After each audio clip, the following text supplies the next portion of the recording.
Good evening and welcome to a new edition of the news. The government strongly condemned the continuous Israeli violations and provocations against AlAqsa Mosque, Al-Haram al-Sharif, the latest of which was the provocative break-in by the Israeli police and the attack on worshippers and a Jerusalem Awqaf personnel today. Minister of State for Media Affairs Jumana Ghnimat said that these condemned and rejected practices violate the sanctity of this sacred place and provoke the feelings of Muslims all around the world. These practices, she added, constitute a violation of Israel's obligations as the occupying power under international and humanitarian laws and a breach of all international agreements that call for respecting places of worship. Ghnimat said Israel is fully responsible for the safety of Al-Aqsa, Al-Haram al-Sharif, and for the violations committed, and called for respecting the status quo of the holy sites. Israeli forces stormed Al-Aqsa Mosque compound, firing tear gas and stun grenades at worshippers gathered for Friday prayers. They also sealed the gates to the site with iron chains, with Palestinians stuck inside for more than 2.5 hours before reopening it again. At least 20 Palestinian youths were detained and several others injured.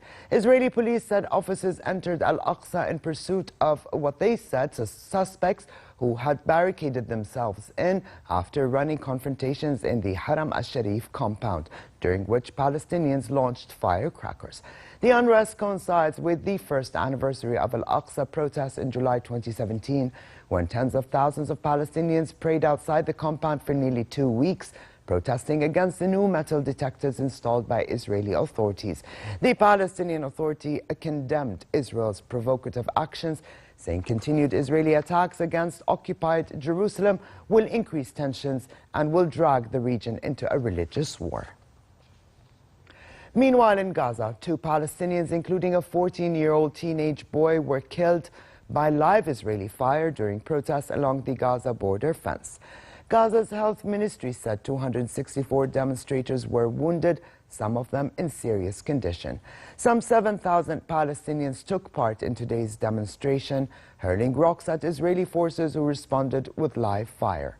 Since the weekly protests began on March 30th, 154 Palestinians, including 18 children, have been killed. Ready yourselves tonight. It's about to begin the longest blood moon total lunar eclipse, when the Earth's natural satellite moves into the shadow of our planet for the longest lunar eclipse of the 21st century. The total eclipse will last 1 hour, 42 minutes and 57 seconds, though a partial eclipse precedes and follows, meaning the moon will spend a total of 3 hours and 54 minutes in the Earth's umbral shadow. Across the world, including in Jordan, people will be able to see the blood moon, which appears orange, brown, or crimson as sunlight is bent through the Earth's atmosphere. When the moon moves into the conical shadow of the Earth, it goes from being illuminated by the sun to being dark. Some light, though, will still reach it because it is bent by the Earth's atmosphere. Tonight, we'll also see Mars appear bigger and brighter in the sky than it has for the last 15 years. Walking with Dinosaurs is back. The show, billed as an arena spectacular, aims to bring the creatures back to life some 66 million years after they vanished from the planet. Based on a BBC television series of the same name, the show was first brought to audiences in Australia in 2007 before moving to the US and Europe. The production features 18 moving models of life-size dinosaurs, including a 13-meter-long T-Rex and 2 Brachiosaurus, which are 17 meters in length. Each dinosaur weighs over 1,500 kilograms.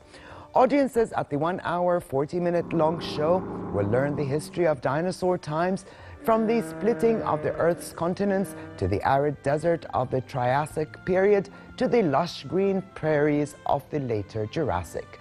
Walking with Dinosaurs is due to tour the UK until the end of the year and then embark on a European tour.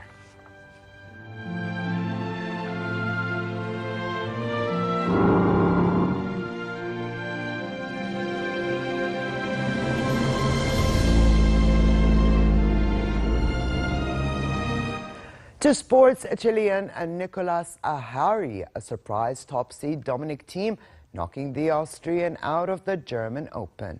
The 22-year-old gained arguably the biggest win of his career by downing team in 2 consecutive tiebreaks. The match was tied, although Ahari had to show resilience against the 2018 French Open finalist and fight back from 2-5 down in the first set and 3-6 in the second tiebreak. In each occasion tiebreak, Ahari did enough to edge team, winning the match 7-6, 7-6.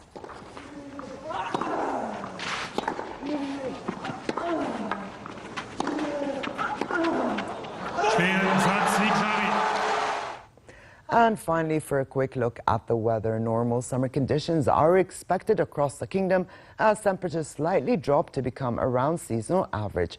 Winds will be northwesterly moderate, picking up at times.